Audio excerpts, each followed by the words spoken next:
मध्यप्राच्य बढ़ुवा उत्तेजना मध्य एक बड़ आश्वस्तिर खबर सामना को आसछि। विश्व वाणिज्यर प्रमुख मार्ग कहुवा हॉर्मुज प्रणाली स्ट्रेट ऑफ हॉर्मुज को संपूर्ण भाव खोला रखा ईरान घोषणा करिछि।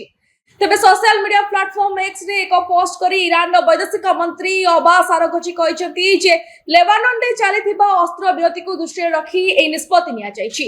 से स्पष्ट करछंती जे अस्त्र विरति अवशिष्ट समय पई समस्त वाणिज्यिक जहाज ए पथ देई निर्भय रे यातायात करि परिबे। तेबे ईरान पोर्ट एवं मैरिटाइम ऑर्गेनाइजेशन द्वारा निर्धारित सम्मानित मार्ग रे ए चलाचल जारी रहिबो।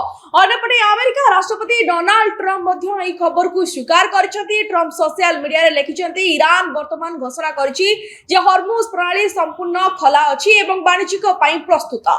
तबे एठारे आमे आपनको कहि रखुछु जे राष्ट्रपति डोनाल्ड ट्रम्प इजराइल एवं ईरान मध्य 10 दिनिया अस्त्र विरति घोषणा करथिले।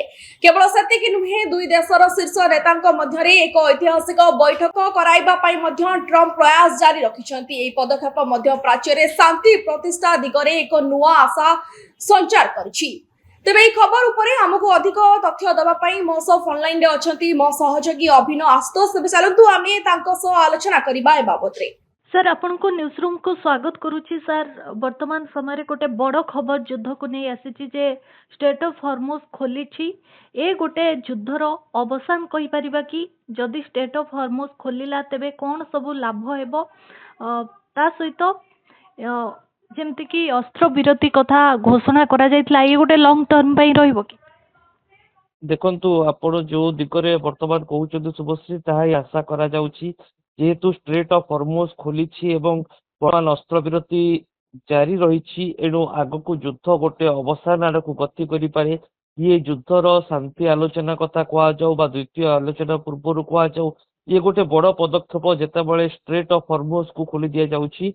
कहीं फेब्रुआरी 28 तारिख युद्ध आरंभ होगा पर स्ट्रेट ऑफ हॉर्मुज को बंद करी गोटे आर्थिक प्रहार करा जाउथिला, गोटे वाणिज्यिक प्रहार करा जाउथिला जहाँ सामरिक युद्ध भितर मध्य विभिन्न देश उपर अनेक मात्रा रे चाप सृष्टि करुथिला एवं शत्रु पक्ष देश गुडी को प्रतिव्यस्त कर देउथिला। कहीं सेमाने अर्थनैतिक एवं तैल कारबार जनित बेस क्षति सहूथिले। तेबे वर्तमान देखंतु स्ट्रेट ऑफ हॉर्मुज खोलिबा द्वारा प्राय 3000 अधिक जहाज यार आखपाख अंचल अटकी रही सेगुड़िक चलाचल करेंगे स्वाभाविक हे। विश्वर प्राय 90 भाग तैल पदार्थ परिवहन स्ट्रेट ऑफ हॉर्मुज से होता है। एमती कि मध्यप्राच्य जो सब देश गुड़िक तैल उत्पादन करती से देश गुड़िकर निर्भरशीलता ईरान उपर थाए कहीं स्ट्रेट ऑफ हॉर्मुज को व्यवहार कले ही निजर गंतव्य स्थल रे निजर अयल सामग्री को पहुंचाई पारिबे जो ओमान रोची, कतर रोची, साउदी अरब रोची, एमती अनेक देश अच्छा, इराक रोची। एणु स्ट्रेट ऑफ हॉर्मुज वर्तमान खोलिबा द्वारा ए सबु देश गुड़िकर तैल कारबार तैल उत्पादन और रप्तानी सहज हेबो एवं अन्य जो सब देश को तैल सामग्री पहुंचवा कथा सा ठीक समय रे पहुंची पारिबो और तैल दर रे जो अभाव परिलक्षित हो तैल दर जो वृद्धि पाउथिला तैल और इंधन सामग्री एलपीजी कथा कहा जाऊ किंबा पेट्रोल डीजेल कथा कहा जाऊ ए सबुर जो अभाव परिलक्षित होता दर वृद्धि होता नियंत्रण को आसीबो।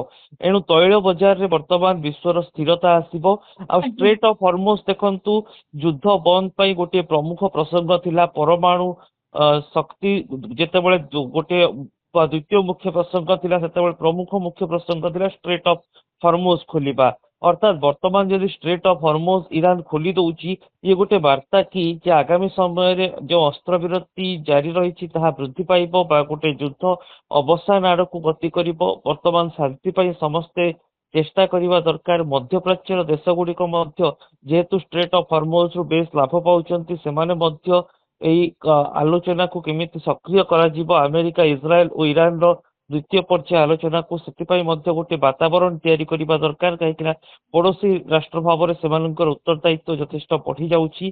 तीन प्रमुख देश ईरान अमेरिका और इजराइल जदि वर्तमान नरमी युद्ध विषय आलोचना करेंगे हुए तो स्ट्रेट ऑफ हॉर्मुज खोलिबा परे युद्धर अवसान पाई गोटे प्रमुख बाट खोलिबो बोली आशा करा जाउछि।